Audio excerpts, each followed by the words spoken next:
Lahan marginal sebagian ditemui di wilayah Kabupaten Situbondo, tepatnya di daerah Kecamatan Sumber Malang dan Kecamatan Jatibanteng. Pengembangan usaha tani yang berwawasan lingkungan dan berskala ekonomi sangat diperlukan agar kondisi lahan marginal tidak semakin memburuk dan meningkatkan pendapatan petani sehingga mereka mampu bertahan hidup.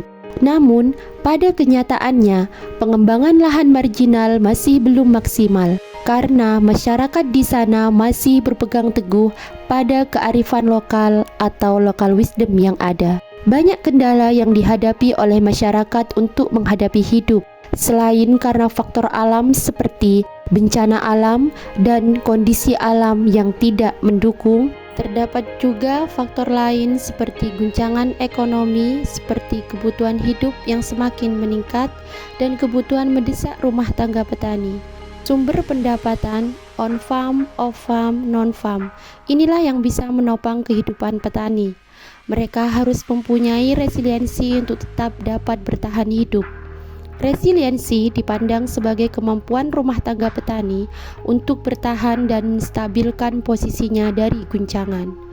Untuk itu perlu dilakukan penelitian tentang local wisdom dan resiliensi nafkah petani di lahan marginal Kabupaten Situbondo.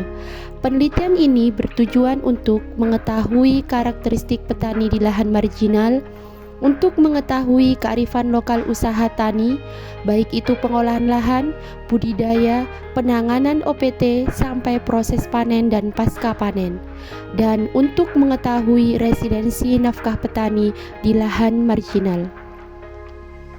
Kearifan lokal di lahan marginal masih melekat pada masyarakat, terutama di Kecamatan Sumber Malang dan Kecamatan Jatibanteng.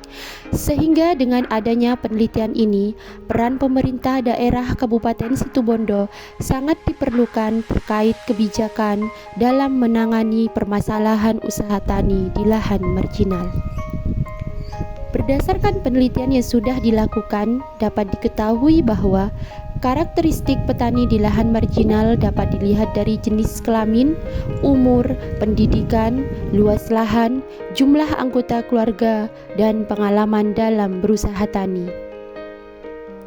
Di lahan marginal yang masih melekat pada masyarakat desa, khususnya di wilayah penelitian Kecamatan Sumber Malang dan Kecamatan Jatibanteng Kabupaten Situbondo, di antaranya adalah bajak singkal, nyunteng, hitungan hari baik dalam usaha tani, sistem usaha tani tumpang sari, pengendalian OPT secara tradisional,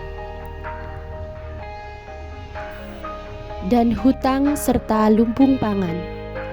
Resiliensi nafkah petani di lahan marginal terdiri dari modal nafkah dan strategi nafkah dalam keberlangsungan hidup petani. Modal nafkah terdiri dari modal alam, modal fisik, modal finansial, modal manusia, dan modal sosial. Sedangkan strategi nafkah petani di lahan marginal terdiri dari pola nafkah ganda, intensifikasi pertanian, strategi berhutang atau meminjam uang, alokasi SDM dalam bekerja, investasi non-pertanian, pemanfaatan jaringan sosial, migrasi, dan sistem bagi hasil.